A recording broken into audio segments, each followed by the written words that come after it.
on a la lourdeur et on ne reçoit pas l'instruction. Amen. Plusieurs lisent la Bible. Jésus a dit, vous scrutez les Écritures pour avoir la vie, mais vous n'avez pas la vie. Parce que c'est l'Esprit qui vous aide à interpréter.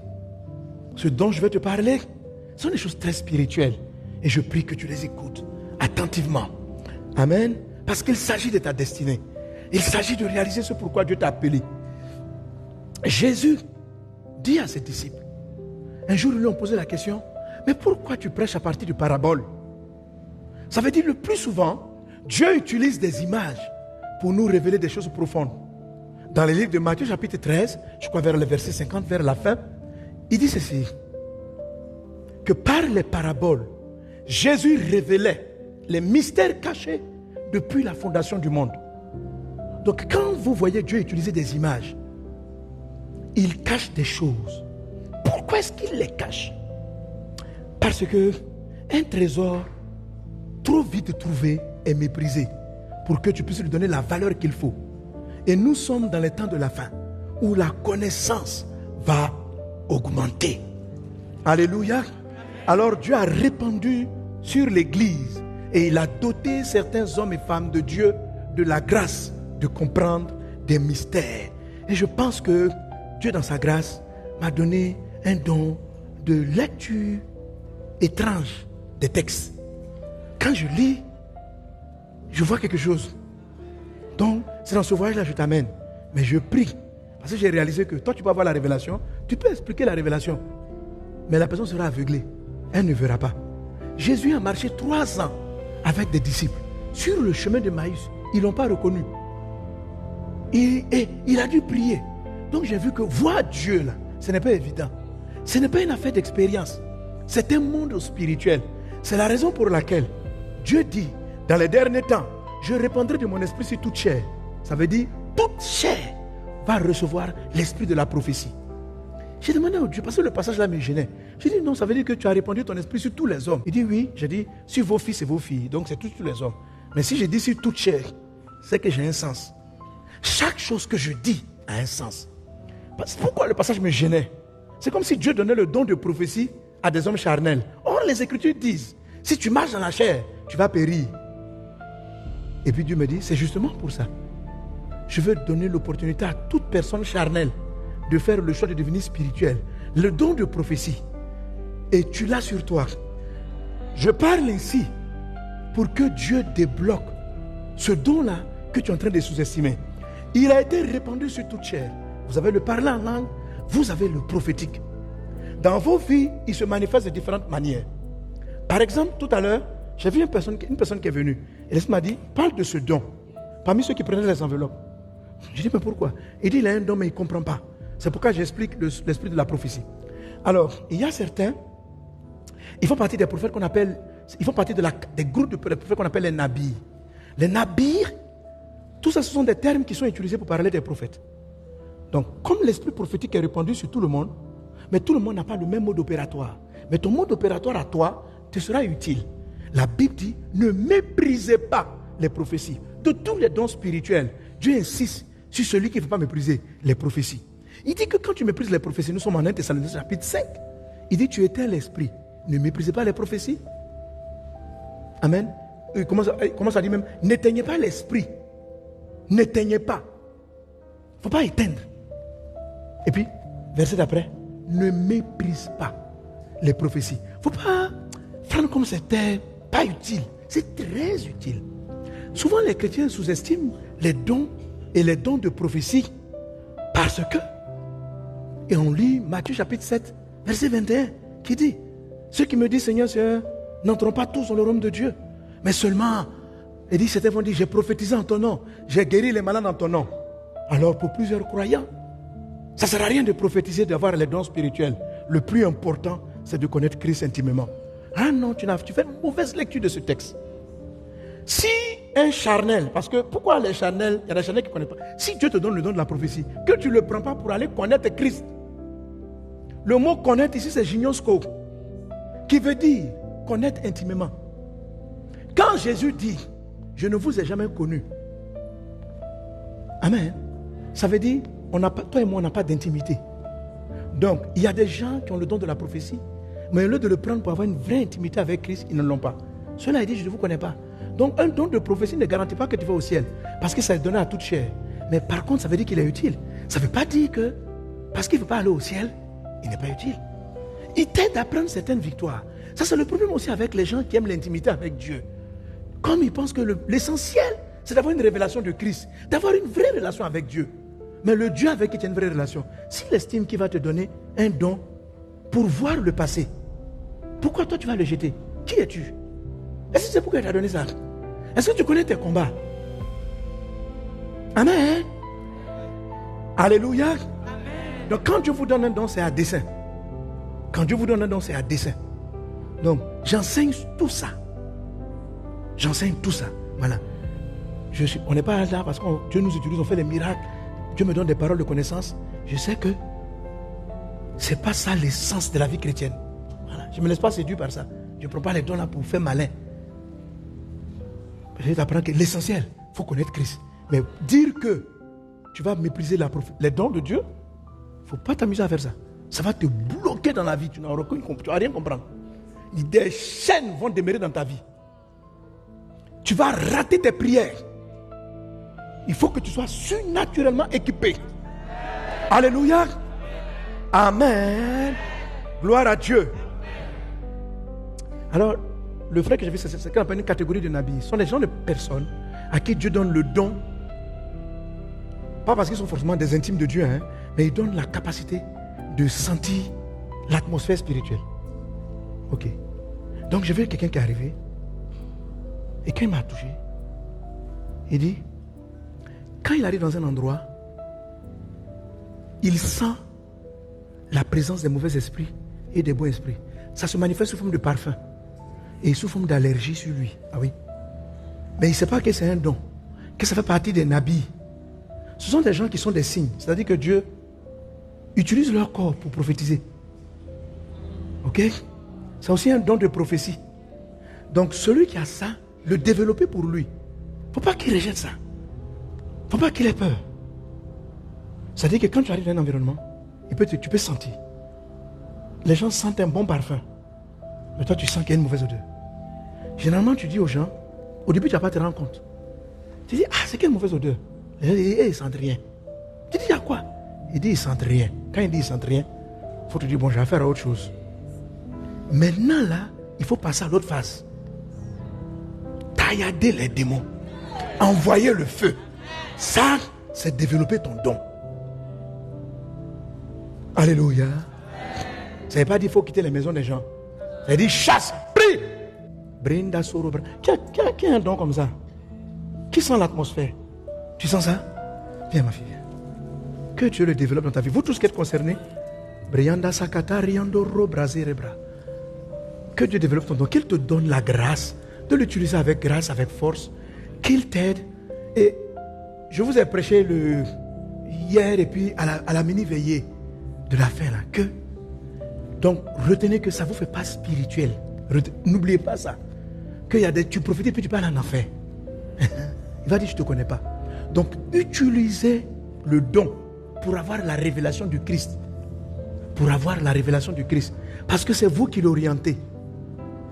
La Bible dit l'esprit du prophète est soumis au prophète. Donc je peux avoir ce don et puis je choisis de ne rien dire, de quitter. Je peux avoir ce don et puis je choisis de prier.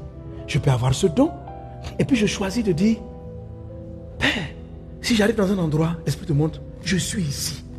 Parce que tu sens de bons parfums. Tu sens que c'est agréable. Et tu sens sa présence comme ça. Alors, il ne faut pas dire que ça sentait bon. Et puis on fait quoi ça? Il faut aller plus profondément. Il faut commencer à communier. Et quand ça sent bon, tu dis Seigneur, je veux te connaître. Donne-moi d'aller plus profondément. C'est en ne méprisant pas ton don qu'il va se développer. Mais si tu fais comme si Dieu ne t'a rien donné, il va disparaître à un moment donné. Parce que ça ne va rien de te donner. On va l'équiper d'autres personnes. Tu deviens un gaspillage.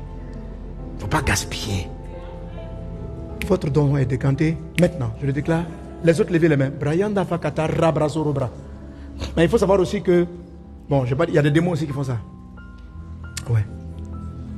Dans le nom de Jésus-Christ, Tu es délivré de tout esprit impur. Je m'attaque aux œuvres de l'enfer, aux œuvres des ténèbres, aux démons, et je prophétise sur toi. Oh Dieu, tu as dit qu'il n'y a personne qui te demande ton esprit et tu lui donneras un serpent. Tes enfants se lèvent. Il ne veut pas être induit en erreur dans la manifestation du surnaturel. Il veut être conduit par l'Esprit de Dieu. Pendant que je prie pour le développement de ce don, que l'Esprit t'accorde le don de discernement. C'est-à-dire, si tu as le don de l'odorat, qu'il t'accorde le don de discernement. Il y a un autre don dans le même genre. C'est-à-dire que les habits que tu choisis sont des prophéties. Quand le matin tu te lèves, la manière dont ta main est conduite dans ton armoire là, c'est prophétique. Par exemple, quand tu portes des habits, l'esprit te conduit, tu sens. Bon, tout le monde a ça, hein, mais ce n'est pas forcément prophétique. C'est-à-dire que tu sens un peu la journée, quoi. Mais, prends le temps un moment d'analyser et tu vas te rendre compte que quand je me suis habillé en jaune soleil, il y a eu plein de bonnes choses dans la ville. Chaque fois, quand j'entends qu'il y a un malheur, et puis compare, parce que l'esprit va attirer ton attention, et dit regarde l'habit, regarde ce qui est arrivé, regarde ta tenue, regarde, quand tu fais ça, il dit tu vois pas qu'il n'y a pas un lien, il n'y a rien un lien. Les nouvelles de la journée correspondent à ta tenue. Je t'ai donné, tu vois un peu comme les Jean-Baptiste là. Jean-Baptiste habillé en haillon, c'est une prophétie. Hein? Tu lui dis il faut pas. Du coup, il y a une prophétie même qui déclare comment il va aller s'habiller. Il y a une prophétie même qui déclare ce que lui va manger. Ça fait partie des catégories des dons dont le corps est un message. Dans cette dimension-là, vous avez David. David, c'était son don de prophétie. Parce que David, lui, quand il décrit ses souffrances, il décrit les souffrances de Christ en même temps. Vous avez remarqué ça? Tout ce qu'il décrit, les souffrances là, c'est lui-même ses palabres. C'est lui-même ses combats. Il dit, les gens m'ont poursuivi. Je suis rentré dans la vallée. Je suis rentré dans la grotte. Et j'ai dit, Dieu, mes ennemis me poursuivent. Des chiens sont contre moi. Ils ont déchiré mes vêtements. Il parlait des vêtements de Jésus déchirés. Donc lui, ses souffrances présentaient le Christ. Et Jésus a témoigné de ça. Il dit un jour, David prie. Et puis il dit, le Seigneur a dit à mon Seigneur. Et Jésus prend cela. Il dit, il parlait de moi. Waouh, quel don! Quel don! Brianda sakata riando roda babaka. Rezoro brakata rada bradasla. Rayanta rababa. Alors ce don-là, souvent, il est un peu douloureux. Mais il faut que vous le compreniez. Quelquefois, tu vas arriver, puis ton enfant traverse une douleur. Ton enfant traverse une douleur. Dieu veut te communiquer. Il dit, comment tu souffres? Comment tu souffres? Et puis il dit, c'est comme ça que je pleure pour mon enfant. Est-ce que tu peux prier pour lui? Donc ce type de prophétie, comme David, où Dieu prend vos douleurs pour prophétiser ce qu'il va faire, c'est pour vous développer à l'intercession. Donc, quand ton propre enfant vient dans ton âme et puis tu commences à être triste, alors vous avez cela avec aussi le prophète Ésaïe. Ésaïe dit que lui et puis ses enfants sont des signes. Et il lui dit même son mariage est une prophétie. Ses enfants, il dit appelle-le comme ça, appelle-le comme ça. C'est une prophétie. Il dit ton enfant là, avant qu'il grandisse, voilà ce qui va arriver. C'est une prophétie aussi. Il y a différentes formes d'opération. Là, je suis en train de toucher des modes opératoires. Parce que pendant que je parle des dons, écoutez, le tien est en train de revenir, d'être restauré dans le nom de Jésus. Dans le nom de Jésus. Dans le nom de Jésus. Pour revenir à ceux qui ont l'odorat. Alors, quand vous rentrez, vous sentez une atmosphère mauvaise dans une maison. Vous devez savoir que l'ennemi prévoit une attaque. Toujours. Vous devez savoir qu'il y a quelque chose qui cloche dans la maison. Et vous devez pas quitter, vous devez prendre cela en intercession. Ce n'est pas pour critiquer. Vous voulez connaître Christ, vous servir de vos dons pour servir Jésus. Ce n'est pas pour fuir, c'est pour prier pour les gens. Ce n'est pas pour dire cette maison il y a trop de démons. C'est Dieu en train de te montrer qu'un malheur est sur le point d'arriver dans cette magie parce que tu es parti juste en visite et tu étais mal à l'aise. Tu étais mal à l'aise. Tout le monde était content, mais toi tu n'étais pas bien. Tu n'étais pas bien. Dieu veut que tu pries pour eux parce qu'il les aime. Et ils vont avoir un malheur bientôt. Il veut quelqu'un pour empêcher Satan d'agir. Il veut quelqu'un. Il t'a choisi pour que tu rentres en prison. Père, je suis entré dans cette maison. Ça sentait la pourriture. Ça sentait la pourriture. Ça sentait la... Et puis il va te commencer à t'expliquer. Il dit, en fait, tu as senti l'odeur de Satan qui va envoyer un cancer. La dame là, d'ici 3 mois. Et l'odeur là, c'est ce qui va détruire son sein. Mais le démon est dans l'air. Il vient d'entrer dans sa maison. Je t'ai choisi afin que tu pries pour cette femme, qu'elle ne tombe pas malade. Chasse ce démon. Reçois ton don, réactive-le. Reçois ton don. Razekata rabrazarabrakata. Shurekata riandere. Breyando sokoto rianda rababa. Au nom de Jésus. Maintenant, il y a ceux qui ont les dons on dit les voyants, les nébis. Les nébis, eux, ils sentent rien. Moi, je suis un peu plus comme ça. Mais chaque fois que vous priez pour développer, l'apôtre Paul dit, priez pour recevoir abondamment de dons. Donc si tu as un peu, il faut augmenter. Il dit que ce soit pour l'édification de tous. Donc arrêtez de penser aux dons en termes de faire malin. Dieu me dit, arrêtez de... Vous pensez que quelqu'un a un don, il va faire malin avec. Mais ce qui fait que vous éteignez vos dons, parce que tu n'as pas envie de te faire voir. Mais Dieu ne cherche pas à te donner un don pour te faire voir. Il te dit que les gens ont des problèmes. Maintenant, tu as dit, non, faut pas. Si je fais les miracles, les gens vont me vanter. L'orgueil va venir dans mon cœur. Donc, je ne vais pas prier pour les malades. Pas ton problème. Tu pries pour eux, les gens vont te vanter, et puis toi, tu t'abaisses.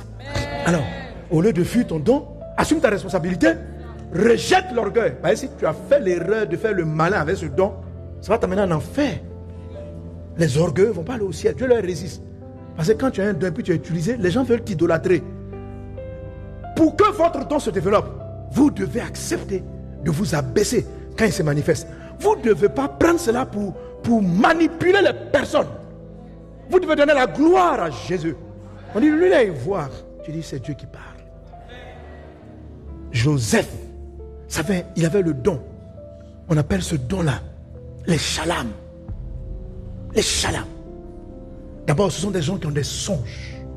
Maintenant, dans les songes, il y a un autre type de prophète. Je vois certains qui passent à cette dimension prophétique. Alors, la première, ce qu'on appelle les songeurs. Dieu ne leur parle pas songe. Daniel était de cette gamme. Ça a sauvé ses frères.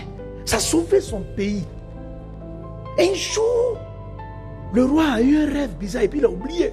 Et il voulait que ces magiciens viennent lui interpréter cela. Les magiciens sont venus. Il dit je n'ai pas de songe.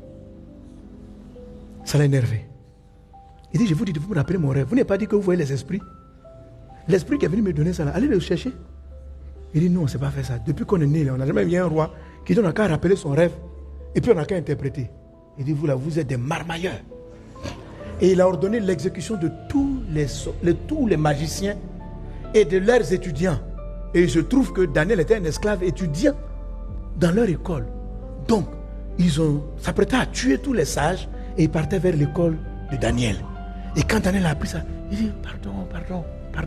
Parce qu'ils n'ont pas le même esprit.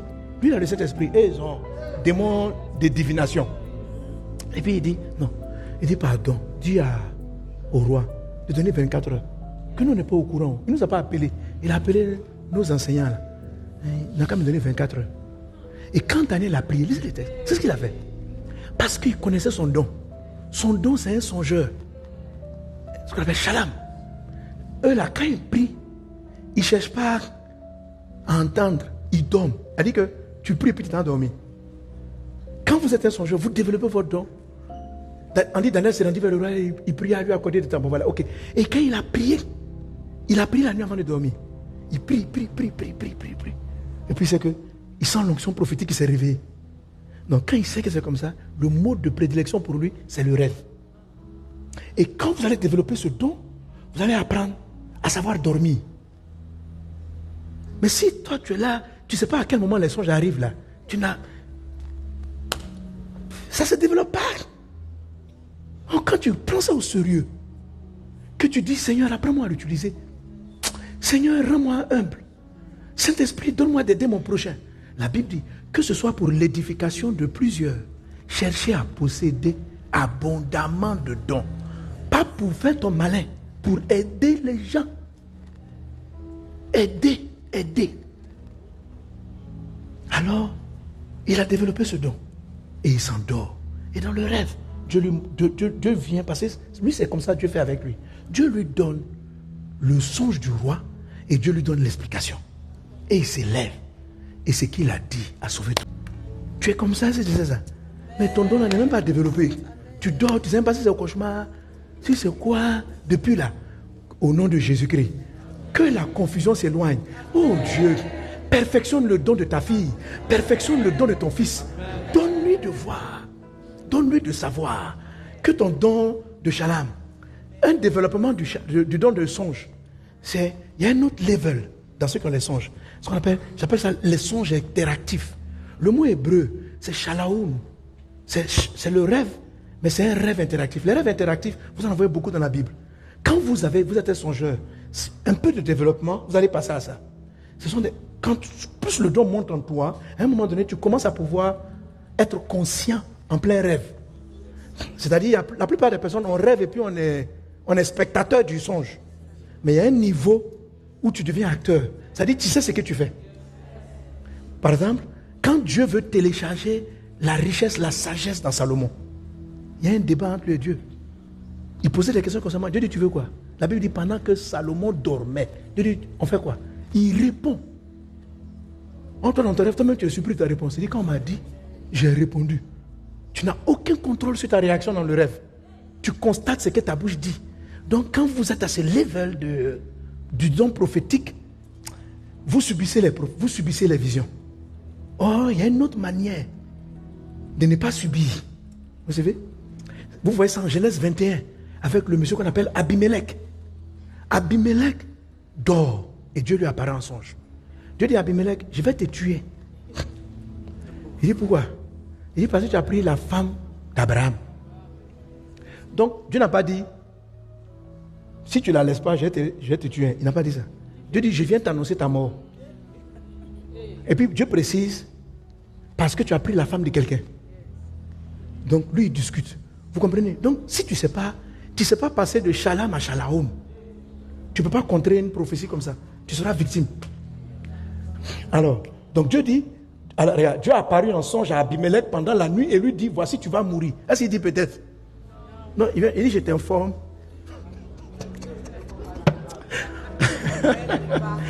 Dans le songe, il dit, je te dis que tu vas mourir. Et Dieu, qui est comme toi? Il dit, tu vas mourir à cause de la femme que tu as enlevée, car elle a un mari. Maintenant, lui c'est un chala, son songe là. Le mot songe ici, si vous regardez l'hébreu, c'est différent des autres songes. Il y a un mot hébreu qui est différent. Et tu vas voir que chaque fois que ce mot est utilisé, ce sont des songes où la personne est consciente. Et puis il dit, non, la cause de la femme que tu as prise, Abimelech, qui ne s'était... Non, attends. C'est ça, non? C'est ça, verset 3, voilà. Il dit, voilà, que ne s'est pas approché d'elle, répondit Seigneur. Ferais-tu périr même une nation juste? Continue.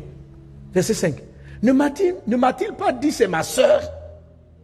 Et elle-même n'a-t-elle pas dit que c'est mon frère? J'ai agi avec un cœur pur, des mains innocentes. Il dit, Dieu, tu me tues, je ne savais pas. Le gars là, je lui ai demandé, Jésus, moi je ne prends pas femme des gens. Mais tout ça là, c'est une prière dans le songe. Tu il allait mourir. Hein? Sa famille, eux tous allaient mourir. Parce qu'ils ont pris la femme d'Abraham. Donc quand que ton don de songe monte, que tu passes, vous qui avez le don de songe, que Dieu vous fasse passer du shalom au shalaon. Que Dieu vous amène, même quand vous voyez que quelqu'un va avoir un accident. Pourquoi Dieu te montre? Parce que quand il te donne ce don de songe, il y a des détails à l'intérieur. Tu vois, Dieu donne toujours une porte de sortie. Mais tellement ton don est développé, tu peux voir la porte de sortie des malheurs. Tu vois, il dit tu vas mourir car. Tu sens qu'Abimelech c'est un pro. Il a compris que le car là, c'était sa porte de sortie.